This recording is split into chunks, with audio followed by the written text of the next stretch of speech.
everybody. Happy Friday. I was working on my Megalopolis review, which will go up in a few hours. I liked the movie quite a bit, actually, and I'm really excited to discuss it with you. In fact, I have so much to discuss with you today. We have 3 excellent stories. Also, just before we went live, I saw that Aaron Pierre is indeed on the short list for Green Lantern, as we all suspected, because Rebel Ridge has really put him on everybody's radar, as we've been talking about on Movie Math. But some of us also feel maybe he won't take the role. We'll see. We'll see what happens. I'm going to include, we'll discuss that when they actually cast the role. They're probably going to cast it next week. I think they're probably going to cast it next week, and we'll discuss it in a live stream then. We have 3 really interesting stories for today. But of course, the headline, here we go. The headline, boop, are the Agatha ratings. And I want to thank all of you who sent me this story yesterday. You know, I've been saying for a couple of days now, where are the Agatha ratings? So when they were finally released yesterday evening, it made me feel very nice that so many of you sent them my way so that we could discuss them. And a lot of you want to know if you think, if I feel that they're good or bad. And so let's go over it. And I have to say, I regret having to tell you that they're not great. I wouldn't say they're necessarily, they're kind of bad. But let's discuss it. Let's have a nuanced conversation about it. They're disappointing. Okay, so I have some comparisons for you because I think a lot of people just saw the number and were like, wow. Oh, I forgot to indent the Agatha ones. Ah, damn it. All right, but anyway, they were like, 9.3 million over 7 days. That's fantastic, right? Well, and I know some people are pointing out that it's a little bit stronger than the Penguin, which you can see here, which is 5.3 million, but that's in 4 days. And they're saying it's the first episode of Agatha, but Agatha dropped 2 episodes. So I'm not quite sure why they would only look at 1 episode. It makes absolutely no sense. And they've often dropped 2 episodes on Disney Plus, and they've combined the ratings into 1. So as with all streaming shows these days, you have to take it with a grain of salt because they tweak they keep moving the goalposts. But so it's hard to tell exactly what you're dealing with. In my opinion, when we get the Nielsen ratings and we see where the show ranks, that's when we'll really get an idea of what we're dealing with. But let's talk about these first numbers. They're weak. I think they're weak. All right, so so let's give you some perspective. They waited 7 days to announce the viewership. More than 7 days, but they waited until they had 7 days worth of data to give out a number. That's longer than they usually wait, as you can see. Here you can see ranging 4 to, in some cases, 6 days, but 4 to 6 days. So having to wait for the 7th day meant they really had to get that number up there. I will say that people seem to watch Agatha at their own pace. Even my own breakdown has consistently but slowly gained viewership. So it's not like people watched it the night of, but it seemed that people did indeed watch it all the way through the weekend to a degree. So, that means that Agatha could end up having a good aggregate, but out of the gate, again, I think this is soft. So The Acolyte in 5 days did 11.1 million views. Now, The Acolyte is the most recent Disney Plus show, and the fact that The Acolyte did better than Agatha, it also dropped 2 episodes, I think is not great. Now, people are saying that The Acolyte was canceled for poor viewership numbers, and that's partially true. I think also because it was so toxic, I think it isn't worth keeping something around that has such negative commentary if no one's watching it. But as you might recall, the Acolyte was never able to really break into, or rarely broke into the top 10 on Nielsen. So you're looking at a situation here where there's some chance that Agatha might not even be on the Nielsen charts, which is very scary. Although we're going to talk about the latest Nielsen ratings on Sunday with Movie Math, but I can tell you that the latest charts came out, and even Only Murders in the Building is not doing so great, which is disappointing. That's right, Danny. The Rings of Power is doing well. So you're like, what kind of world are we living in here, man? These are worldwide numbers, by the way, and Nielsen is only domestic. So that's something else to think about. All right, so weaker than The Acolyte. Weaker than Percy Jackson. Weaker than Percy Jackson. Oh, that's got to hurt. All right, that did 13.3 million in 6 days. It's also softer than Ahsoka, which did 14 million, also dropped 2 episodes when it started, in 5 days. It is stronger than X-Men 97, which did 4 million views in 5 days. So those are not great numbers. I think it's nice that it's trending. I think that, well, we'll talk about the optics in a moment, but I do think that we have to bring in perspective the HBO numbers.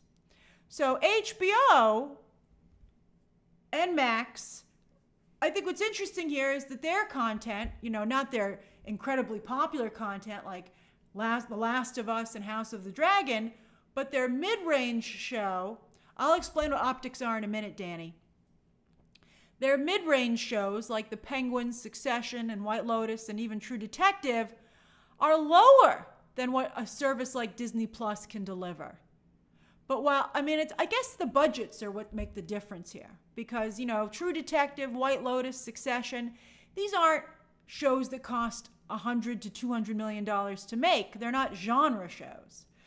They're not franchise shows, I guess you could say. Whereas, The Acolyte cost $180 million. I'm not sure how much Agatha cost. A lot of the stuff is practical, but very elaborate, so it's probably still pretty expensive.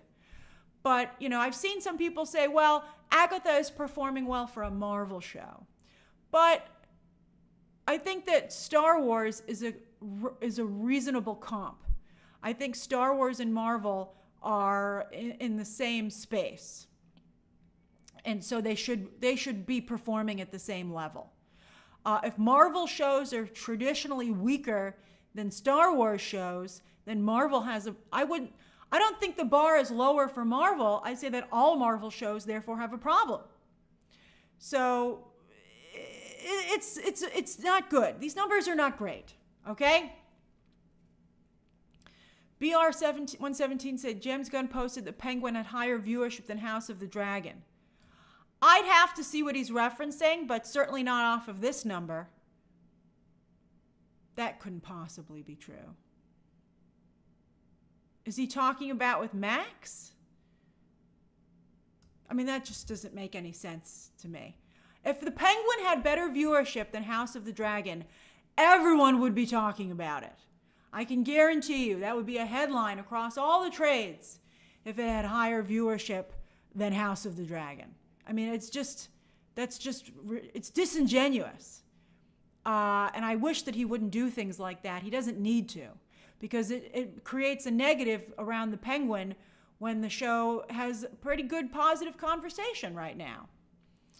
All right, so what about the optics? So optics mean, even if this isn't great, how is Disney going to feel about Agatha? How does Agatha look to everybody else? Like, how are people going to react to this? Are they going to be like, oh, it's a horrible flop? Or are they going to be like, well, let's put an asterisk on it, right? Flashy, I tried to find Secret Invasion viewership numbers, but they weren't available, interestingly enough. There's the Nielsen numbers, but that's comparing apples and oranges. I can't compare Nielsen numbers until I see Agatha's Nielsen numbers. And also, so I think that's a big difference. So what are the optics? I feel that Agatha has fortunately been able to avoid toxicity. So it's got that going for it. So I think that and I think it has solid, if not semi-strong reviews. They're not glowing, but they're not bad. I'd say they're solid to strong. They're good. Let's say they're good reviews. Not great, but good. So I think that my opinion is that Marvel can feel good about Agatha all along, But these numbers do not encourage a continuation of this story unless we see a dramatic increase as the show progresses. That's what I'm concerned about. And also there are certain characters that are being launched through this show. And how will Kevin Feige feel about them if they're not stronger? I also want to tell you that a number of people are watching this content these days through TikTok and social media, etc. And they're not actually watching the Disney Plus stream. That hurts these shows. If you watch Agatha All Along through TikTok clips or Twitter clips, you're hurting the show and this corner of the MCU's future. You do what you got to do. It's up to you. But you just need to realize that, that does not benefit Marvel. So that's something that you need to consider. How about a Wanda movie? Not looking great for a Wanda movie off of these numbers. Again, I don't think we need to be sad. I wouldn't be sad, but I wouldn't be ecstatic either. I think, it's really kind of in the category of it is what it is, and there isn't a lot of interest here.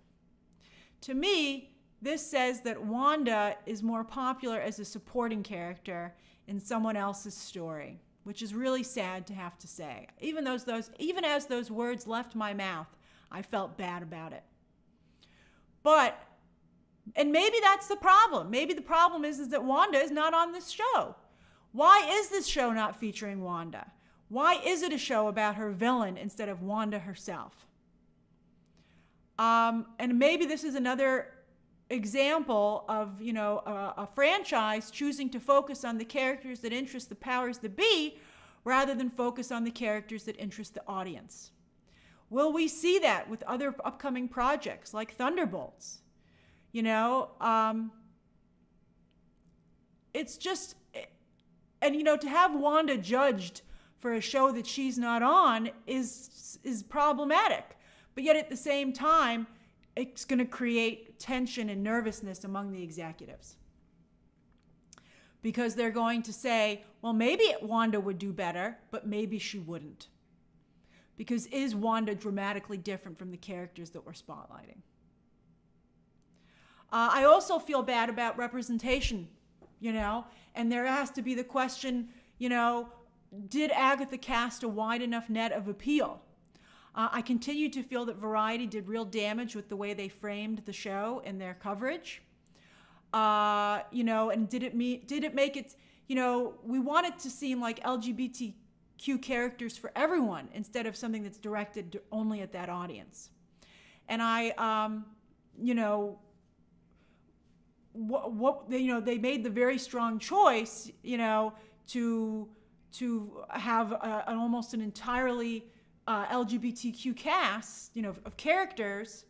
And that's right, Azik, no real, they have Wiccan, but they don't have the beefcake, so to speak, which of course is how the MCU was built. Like it or not, the MCU was built on beefcake.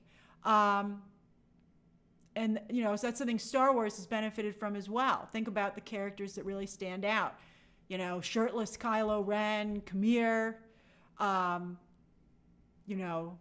These are things that you have to notice when you're trying to replicate that stuff. And I feel bad because I really like Agatha All Along. I think it's a wonderful show. It does have higher viewership than True Detective. It does. But it's a different kind of franchise with it has to do different things. It has to reach a different level because it's more expensive, because there's, more of a demand. Let's see what happens. Is there a line for Agatha experiences? Do people want to meet Agatha at the parks? How is the merchandise selling? Those obviously will factor in as well. But, it's not the kind of engine that you want. The Disney Plus numbers are heading in the wrong direction. They're going down. If you look at, not including X-Men 97, although X-Men 97 is being retooled, and it's being said that the next season won't come out until 2026. And as much as I loved X-Men 97, that number's really low. And X-Men 97 never broke into the Nielsen ratings. But look, Ahsoka 14, Percy Jackson 13, Acolyte 11, Agatha 9.3. You know, I mean, and that's what the Disney higher-ups are going to say to the leadership who are overseeing these shows. They're going to say, you're going in the wrong direction. You know, you're not even holding steady, but you're going down. And that's something that, you know, it's an unfortunate part of entertainment, because entertainment is both an art and a business. So I feel very bad. This is very hard news to deliver, but I have to be honest with you. I think that's very important. I think it's always important to be honest. And I think, you know, I always want you to understand why certain things may or may not happen. And you have to prepare yourself. And also, watch the show. Watch the show on Disney+. You know, tell other people to check it out now. Let's see if it gets a binge bump. You know, and also those spoilers that leaked. What if that hurts the ratings even more? That's all just very worrisome. And Tedder Tot, that's a great point. What does this mean for Vision Quest? What does this mean for Wonder Man? You know, is there a big Marvel Disney Plus show on the horizon? Is it Daredevil? Hopefully it's Daredevil, if they ever release that trailer to the public. So does anybody have any questions or comments about this before we move on to the next story? Jin says, is this a strike against a female lead? Oh, that's so brutal. It's not great, especially after the Marvels didn't do well. It's not great. And I have to tell you, who's watching Agatha? We don't have demographic breakdowns like we do for movies. And I continue to not see a lot of women interested in this kind of content, which is really tough. It seems that no matter what is done, you just cannot get a large number of women to engage in this kind of content. You know, like, I just don't know if the audience is there. You know, these franchises keep trying to entice female viewers to Marvel, to Star Wars, but they're not coming. Where's the Barbie level viewership? It's not there. I mean, it is, again, it's higher than True Detective. You know, maybe, you know, and True Detective was renewed, and HBO was happy with True Detective, but True Detective is a cheaper show to make. And the bar for True Detective is lower. Macarena says, how can Marvel fix this? I think they have to go, that's a great question. I think they have to go back to bigger, more event shows and movies. You know, it used to be that whenever there was a Marvel movie or a show, something major happened. But they're just bleeding us out.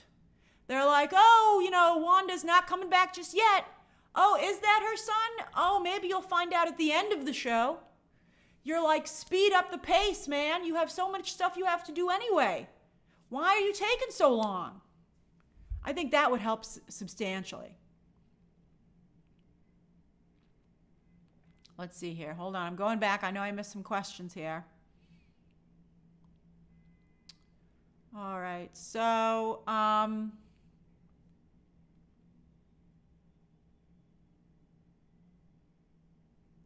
Jake says, if the same person watches the show many times on the same account, does it boost the numbers? I'm not sure if they include multiple viewership. I would think so, maybe. Again, these numbers, I mean, it would behoove them to include it, right? I mean, I don't think they would want to be discounting viewership if they're trying to get a good number. Jared says, Wanda's not even in this, though. How is this a good comp or justification for her own movie? Well, I think it's pretty damning for Jack Schaefer. I think she's going to find another writer put on her project, for sure. You know, we said a lot of bad stuff about Sam Raimi and Michael Waldron, yet their movie delivered almost $1 billion. And look what Jack Schaefer is delivering. That's really tough. Boy, this is tough to say, and I'm sure it's tough to hear. But I'd be like, I love you, Jack. I personally love you. But look at your viewership. Whelm says, I have felt these MCU Disney Plus shows have cheapened the MCU and forced too much homework on fans. I think the MCU is too far gone now to enjoy the same levels of success it once did. I would agree with that. I can't get my parents to watch this show because they don't remember all the things they have. Like, it's so hard. And I've heard from other people I know who watch these shows with people who aren't super into it. And they have to keep pausing it and saying, okay, well, you don't get that, but that's a reference to this. And, oh, that it's important to remember that this character is tied into that. And it's exhausting. Starry says, but I do have Multiverse of Madness almost getting $1 billion because of Wanda. Well, that's sad to me because, you know, a big problem a lot of us had with Multiverse of Wanda, I'm so upset, was it be Bitches Be Crazy the movie, right? Wanda was like, I'm a crazy bitch. And she looked amazing, right? She looked super great. And she was just causing a lot. I'm playing with my makeup here. She was just causing a lot of problems. And they were like, man, that bitch is crazy, but super hot. And a lot of guys went to see that. It did really well. Let's see here. So I'm like, oh, man. MM92 says, Elizabeth Olsen said in a recent interview she really doesn't want Wanda to be done. You mean the character to be done? Why isn't Disney jumping to that? I don't know why not. I don't know why not. She should have been on this show. Tech-Based Gaming says, I do think that this show isn't getting huge numbers because people just want to see Wanda and her story. I feel like Wanda was the hook for this show. That and Wiccan. But it seems to me that Wiccan doesn't have the large fan base that we would have hoped. Let's see here. Marjorie says, I was at Disney World last week and there was so much Wanda merch. Bought Wanda ears. Curious if that means Wanda will appear in Agatha all along since there's no other reason. No, they're putting out the Wanda merch because it sells, Marjorie. And that's encouraging for Wanda's future as a character. And there are rumors that she's going to be included in upcoming Avengers movies, which is exciting. But I don't know if she should get her own movie. I mean, Multiverse of Madness was not her movie. It was a Doctor Strange movie. And maybe that's how they'll continue to use Wanda.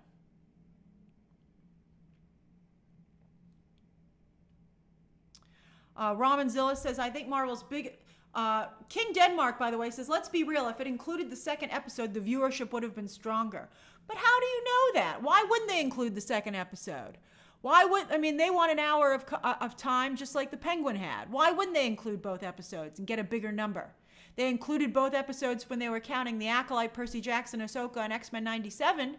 Why did they suddenly change and go, well, now we're just going to count one episode so we have a lower number to put up next to these others? I mean, wouldn't they rather be saying 18 million views? That's double the 9.3. I mean, it doesn't make any sense that they're not counting both. Ramanzilla says, I think Marvel's biggest problem is they introduce a lot of minor characters with no Avenger-level team-up with them. I agree. I think it's very clear what their issues are. Zetus. Oh, that's a good name. Oh, thank you, Star Tasha. Thank you. I'm behind here on the questions. Hold on. Oh, my goodness. I'm so sorry about this. I'm going back. Zetus says, honest question. Do you think these blockbuster streaming services series even work across all franchises? I think if there was only one per franchise a year, they would work. The Mandalorian was great. The Mandalorian single-handedly saved Star Wars until itself ran into problems. The early Disney Plus Marvel shows were fantastic. Loki season 2, I loved that. Although, again, not everyone did. I think that I think there's too much content. There's too many movies. There's too many shows. I think that is a real problem. And I think that, yes, the streaming services are largely responsible for that. You know, look at even DC. DC is like already so spread so thin when they should really just be focusing on Superman. And I think they should really just be focusing on the Superman and Batman Part 2. And yet here they are being like, oh, Creature Commandos, Peacemaker, Supergirl. And you're like, but what about we don't even know if people like Superman yet. I hope Lanterns is good. I still have hope for Lanterns. Paul says, what are people really watching nowadays? You know, that's the problem. Again, I think also the audience is becoming more and more fractured. That, you know, everybody's off in their own little space watching whatever personally appeals to them. It's really tough. Man on the Moon says, I'm holding out to watch spooky stuff till October. Well, yeah, maybe there'll be some binging surge. You know, maybe. I don't know. Hey, Injustice James, that's a great name. And Denzel says, do you think it's because it took them 3 years to make Agatha all along? Potentially. You know, it did take very long. You know, it's been a long time since WandaVision. Hey, Flavio. And then Justin says that as a straight white dude, he loves Agatha. That's fantastic. I'm so happy to hear that, Justin. I'm glad that you're open to hearing other people's stories and experiencing other people's stories. That's, I think, really crucial. Let's see here. Thank you, Bubbles. Thank you, Dancing Dog 60. It Will Be Okay has an interesting question. Does every show need to be a huge success? Yes, it does. When you can see right here the difference between a franchise show that costs around $100 million or more, 100 to 200 million, and a smaller show that doesn't cost that much money, and how the stakes are lower. I think that, you have to really know the space that you're in and understand it. All right, I think we're ready to go to the next story because this is just sad and depressing. Wanda's attorney says, what would the numbers need to look like for Agatha viewership to be considered good? Well, Ahsoka was considered only a moderate success. It is getting a second season. If it could get somewhere around Ahsoka numbers, then I think it would be considered solid. That's what I would say. So it's really tough. Okay, all right. Kay Walton, I didn't see your membership comment. Hold on, let me go find it. Kay Walton says Percy overcame toxicity as the black actress cast as Annabeth because fans enjoyed the show. People seem to like Agatha, so hope ratings hold steady. Well, yes, there's been very little toxicity around Agatha, which is, I think, a positive development. And Percy Jackson's getting a second season, and continues to be a very diverse show with some of the new casting that we've seen. But I mean, it's not even doing as well as Percy Jackson. That a Marvel show isn't doing as well as Percy Jackson, I think, is really a big problem. Okay, let's get to the next story, because it's just going to keep going from here. All right, story number 2. Boop. All right, so this morning, there is a movie somebody recommended I check out, Apartment 7A. Let me bring up the poster. Apartment 7A is currently available on Paramount Plus. You guys said for smaller movies, I might try and do reviews in the live streams. So I thought I would try it with this as the first one, and we'll see how it goes. So Apartment 7A, this is spoiler free. I'm not going to have any spoilers for the movie. So Apartment 7A just dropped on Paramount Plus today. And if you don't have Paramount Plus, you can also purchase the film, I believe, for $20 wherever digital movies are available. But it's at no extra cost if you're a Paramount Plus subscriber, which I am. So I was able to just easily turn it on this morning. By the way, let's talk about the movie. So you might notice that it says from the producers of A Quiet Place here, okay, at the top on the poster.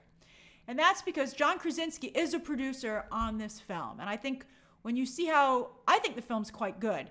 When you see how good the film is, you're like, oh yeah, no wonder John Krasinski's involved in this. I mean, it seems like something that, he would be involved in.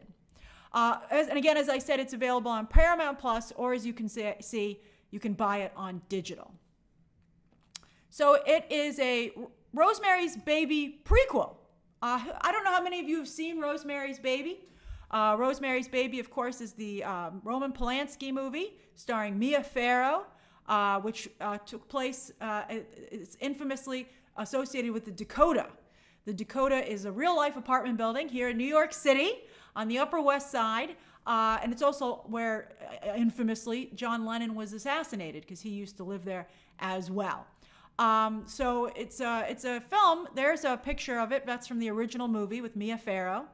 And then also here is a picture from the new film. And they have a Mia Farrow stand-in because these stories overlap.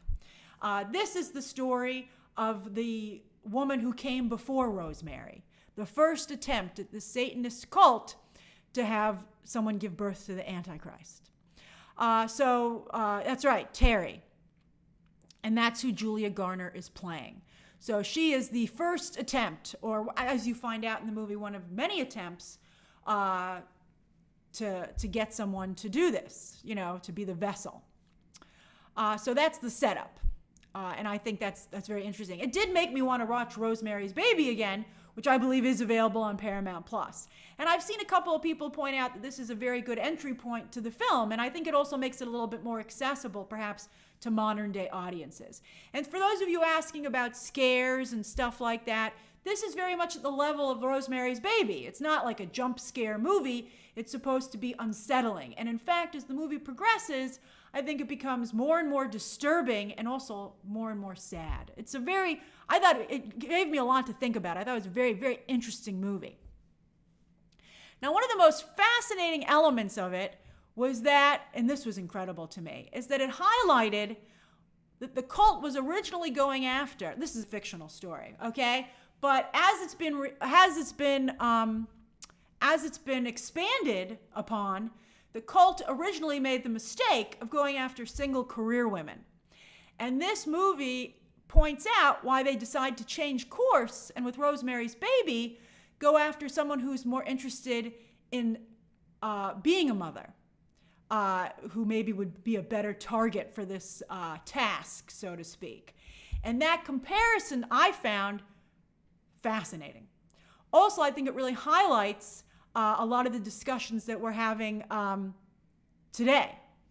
Elise says, why not just watch Rosemary's Baby? Well, I think because this adds more context to Rosemary's Baby, and also I think it pulls it into, even though Rosemary's Baby was made at a time when the feminist movement was beginning, I think that Apartment 7A is more of a feminist film.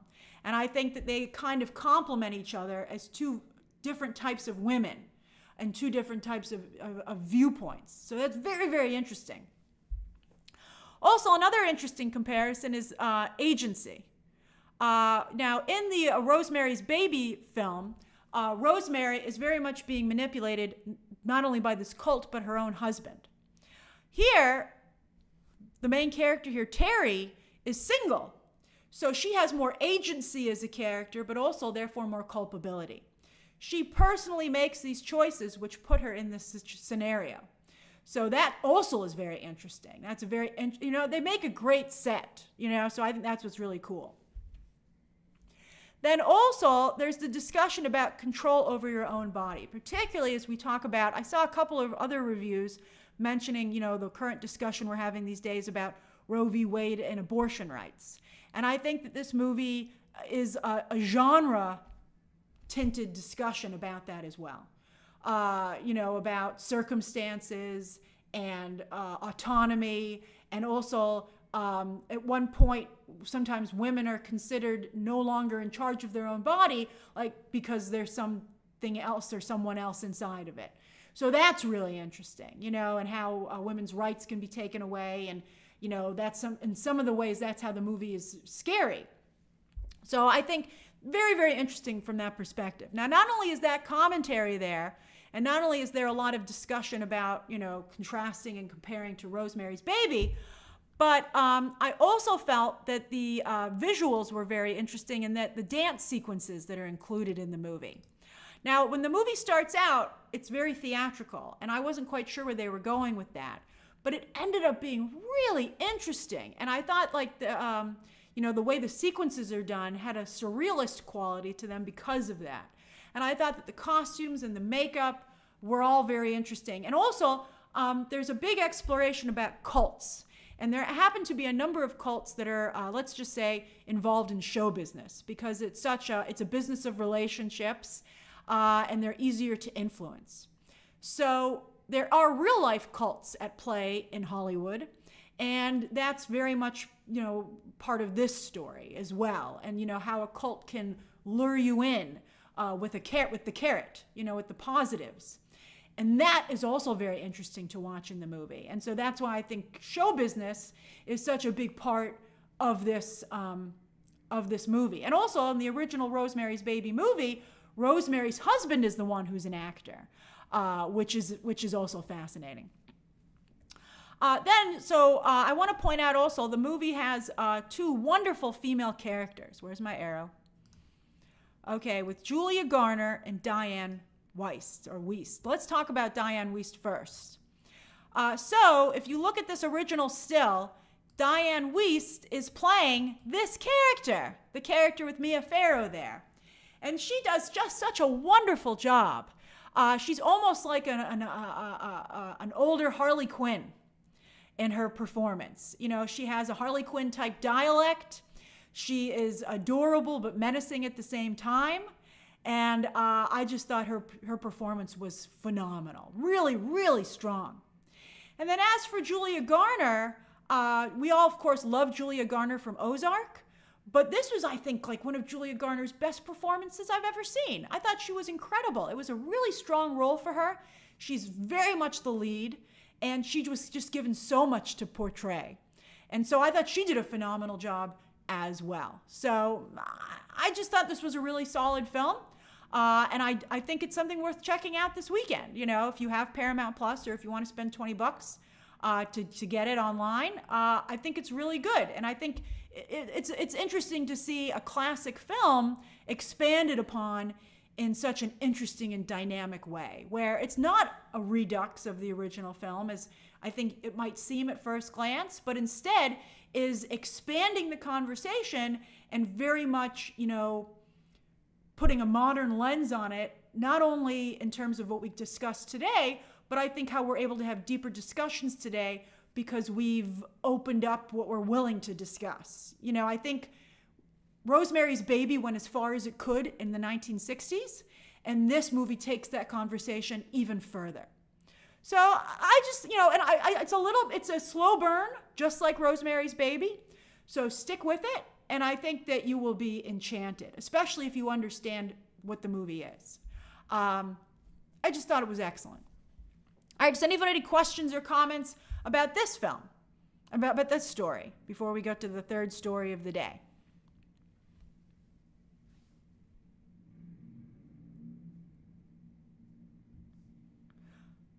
Let's see here. Jose says, do you think they should have released this in theaters first? I think it would have played well in theaters, for sure. But I think that it's really nice to have it on digital, because then you can go and watch Rosemary's Baby right away. You can do a double feature same night, or you can do them back to back. Because it literally goes right into almost right into Rosemary's Baby. Tenerife says, how scary is it? I would say it's more disturbing, you know, and that's, you know, it's not a jump scare movie. It's more disturbing, not only in terms of, you know, creepiness, and it's about a cult of Satan worshipers, but also, you know, a lot of the themes are very disturbing about women's rights and things like that. I mean, it's very terrifying. Does Nizra, I'm glad you like the idea of a mini review. Adrian says, should I watch Rosemary's Baby first? No, I would watch this first, and then Rosemary's Baby, because this is the prequel. I'm glad I helped you set up your night, Big Red. And Big Witch says, Rosemary's Baby is my most watched film, and I'm excited about 7A. Have you seen the director's previous film, Relic? She is such a talented director. I have not seen that film. I haven't, but, you know, I think this is a really strong film, across the board, from the performances to the visuals to the script. Very, very, very fantastic dialogue. Really interesting ideas. And Diego says, would this be better if it was a series? You know, I actually like that it was one and done. It's an hour and 45 minutes. And you can that's your evening. You don't have to feel you have to commit too much time. And I think we all can appreciate being able to sometimes just watch a movie. You know, I certainly like that, because, you know, I've stayed up ridiculously late. I mean, unless you go and you watch Rosemary's Baby right after, which you might do. So start it early enough so that you can just go right into the other if you feel so inclined. Okay, I'm so glad you guys like the mini reviews. I'll keep doing this for smaller films so that we can discuss them that way. So yeah, so I really thought that, I recommend this. I think it's, especially if the conversation we just had is compelling to you, I think that you'll enjoy this movie. Okay. Let's go to the next story, the final story there. Then we'll do the Q&A. All right, so this is, speaking of classic film. All right, story number 3. Boom, baby. I haven't seen East of Eden in a very long time. I saw it a long time ago. But I thought it was quite interesting that it was just announced that Florence Pugh is going to do a remake on Netflix. So who here has seen the 1955 movie East of Eden? I saw it once. I don't remember it at all. But it's a very famous film, and it's in fact one of James Dean's most famous movies, although he didn't make a lot, of course, because he so tragically died in that car racing accident. It's interesting that a number of you have seen it. It's a very famous film. Oh, I forgot to include it. Hold on, let me go get the picture.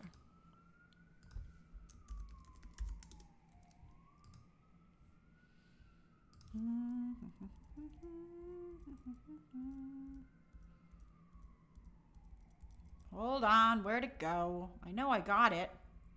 There it is. Okay, it's from, the guy on the right is Elia Kazan. Very, very famous filmmaker. You know, he didn't make a lot of films either, but he's extremely highly regarded. And the woman next to him is his distant descendant, Zoe Kazan. And she is the one who's decided, you know, she's tried to be an actress. I think she's still married or the partner of Paul Dano. But, you know, she tried to be an actress, didn't quite work out. So she's pivoting. Good for her. And so she's using her family name to take one of her relatives' projects and repackage it, but from a female perspective. They're going to take the story of East of Eden, and they're going to tell it from a different perspective, and the perspective of the mother. This character, Kathy. Here you go. There you can see her there on the right. So that's interesting. Here's the cast for this movie. Florence Pugh is actually going to be playing Mike Feist and that other guy's mother. So I guess they're going to do flashbacks because they're going to tell this woman's very complex, tawdry story. Oh, what a life this character led. So they're going to show her crazy, you know, out of control life. And then, you know, she eventually ends up becoming the mother to these two sons. And it's supposed to be a take on Cain and Abel from the Bible. So it's going to tell it from the female perspective, which is why, let's bring her back here, why Zoe Kazan is saying, oh, this is why it should be retold. And that's why it should be her retelling it. Because she's going to do the female perspective as a female storyteller. And so Florence Pugh is the lead. And this has been apparently in the works for quite some time. And Florence Pugh loves that it's been repurposed with her playing this character. She gets to play an older character as well. I think that's going to be great for her. But it's interesting, you know, we often talk about actors picking another actor and following in their footsteps. You know, Timothy Chalamet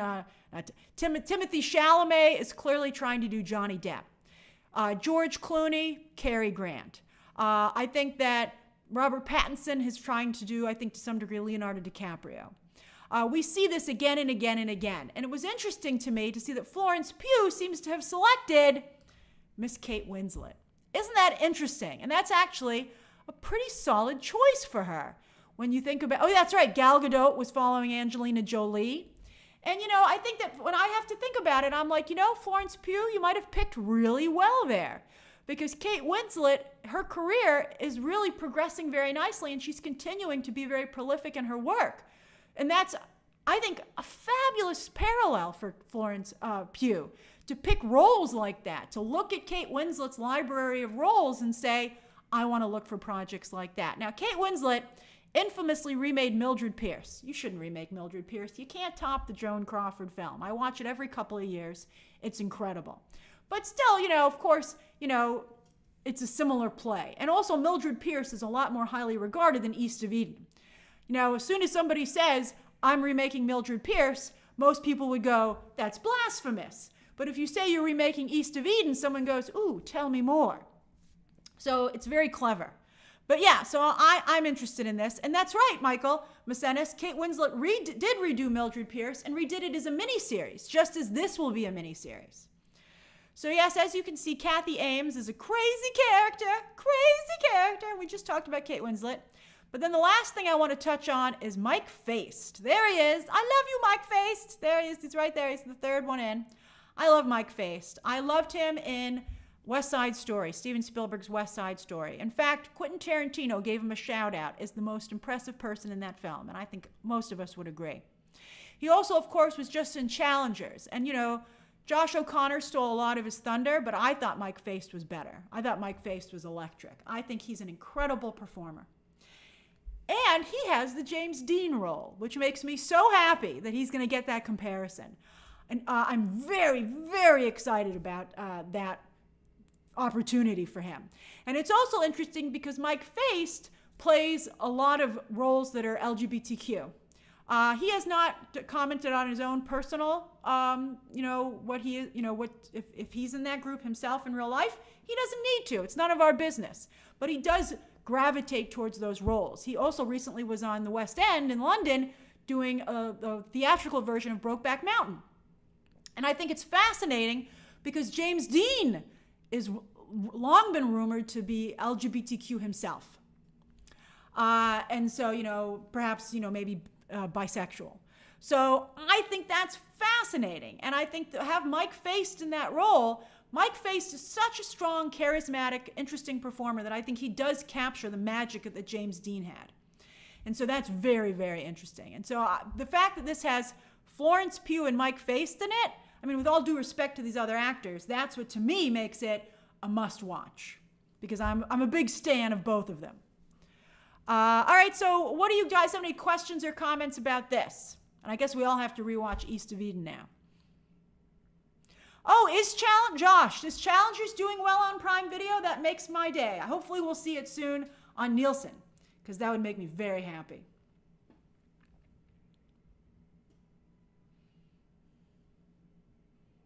Let's see here. Vicente says, if you'd seen the B-roll of James Dean and Paul Newman, you'd know it wasn't a rumor. Yeah, I'm just saying it's a rumor because it was never confirmed by James Dean himself, but it's pretty much, it's 99.9% confirmed that James Dean was at least bisexual. And James Dean, I'm a James Dean fan. My favorite James Dean movie is Giant. I love Giant. I watch that film every couple of years as well. I'm a big Giant fan.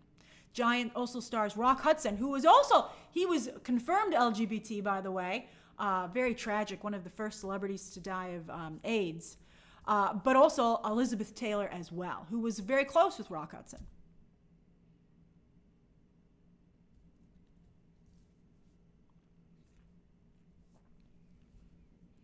That's interesting, Jose, that you bring up that the plot of East of Eden is so interesting, because it is. And it's such a tawdry, juicy story that, you can't really, you couldn't really tell it when the time period that the film was made. Now, you can really tell it because, you can tell those kinds of stories. I'm so glad that you guys like Giant as well. It's like a 3-hour movie. It's incredible. I love Giant. I watch that also every couple of years. It's a great Technicolor film. Ahead of its time as well in terms of representation. It very much talks about the Latino population in Texas. It's a really interesting movie. Who else is in that? Dennis Hopper. It's one of Dennis Hopper's earliest roles.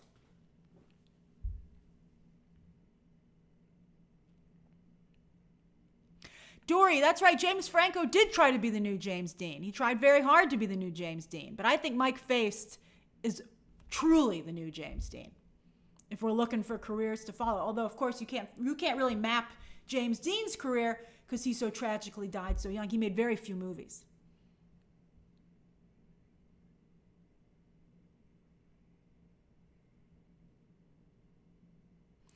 Elise, that's funny that you bring up Suddenly Last Summer. There are a lot of really interesting films made in the 1960s that are chomping at the bit to tell more adult stories. Peyton Place, A Place in the Sun, Picnic, Suddenly Last Summer, as you just said. Is that the film with Warren Beatty and Natalie Wood? Is that the film? Whatever movie that is. These are really interesting movies where they have a 1950s and 60s sensibility to them, but yet they have the 70s activism that was coming. Splendor in the Grass. Thank you, Carrie. Hey, thank you, Cat Shack. I mean, these are really phenomenal films. Oh yes, Montgomery Clift, who was also LGBTQ, by the way. Montgomery Clift, fabulous actor. Another good movie that's doesn't have anything to do with this, but it's a Montgomery Clift movie, and it's a Hitchcock movie that never gets any attention. It's I Confess. That's an incredible movie, I Confess. A really good film, incredible cinematography. I think it's shot in Canada. It's one of Hitchcock's best movies. Nobody ever talks about it.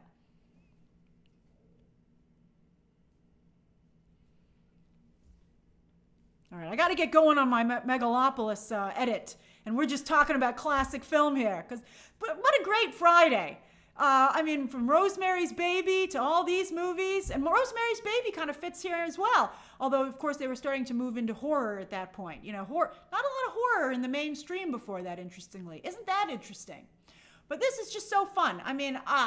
We're doing the cinema lord's work here.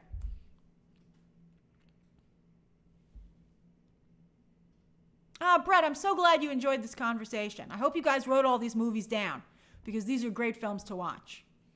And I hope you do that double feature of Apartment 7A and Rosemary's Baby. I think you'll have a really good time. That's right, Fran. Thank you for saying that. Shout out to Maggie Smith. Maggie Smith, the grande dame of cinema. As I tweeted this morning, that's as shocking as a loss as James Earl Jones. You're talking about cinema legends there. Okay, let's go to the Q&A, because I'll just talk about classic film forever. Maybe at some point we'll do a classic film live stream, because I just love talking about classic film. I'm just such a fan of it. Okay. David says, do you have a favorite Maggie Smith movie? Well, Downton Abbey, I guess off the top of my head. But I agree with Man on the Moon. I have seen Miss Jean Brodie, The Prime of Miss Jean Brodie. If you can check out some of her earlier films. I didn't know that Emma Frost was based on that. Oh, that makes me very happy that Emma Frost would be a little bit modeled after Maggie Smith. Let's see here. So we'll do, I have to get going, so we'll do till 3:30, and then I have to go, I'm afraid, because I have to hard out at a certain time, and I'm really behind. Okay, Shahar says, hi Grace, any thoughts on Darren Henson, the original creator and choreographer of Bye Bye Birdie, suing Disney Marvel for Deadpool 3? I don't know if you can sue someone for an homage. I feel that's unfortunate, but I don't think you can sue someone for an homage.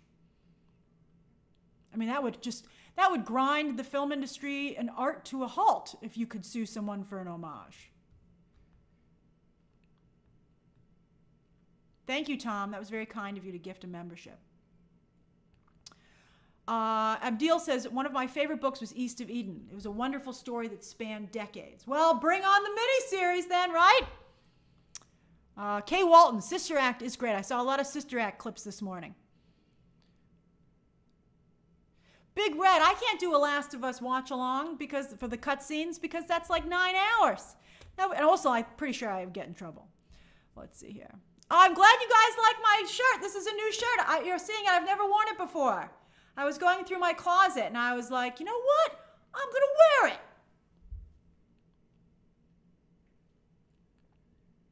Travis, I shared my thoughts on the ballerina trailer yesterday. I did not like it. I thought it was too similar to John Wick. Kayla, you got a house? Congratulations. When I move in, the first thing is the watch party with Grace. Kayla, I'm so happy for you. I love being able to celebrate your guys' milestones and that we can all celebrate them. That's a big milestone, Kayla. Congratulations. You're going to have such a great time making it your own. Dream says, the Long Hot Summer would be a great group watch-along. Bias being a Cleveland kid, the home of Paul Newman. I don't think I've actually ever seen that. Look at all the love for Kayla. Let's see here. It Will Be Okay. That's a funny name. Says, I thought Stinner's vampire movie was going to be a Blade thing. Yeah, I'm surprised. Let's see. I was just a teaser. But I'm surprised that Ryan Coogler thinks it's going to support his family for generations. Brett Crandall says, favorite Jimmy Stewart performance. I love Jimmy Stewart. I had a crush on Jimmy Stewart when I was growing up. I loved Jimmy Stewart.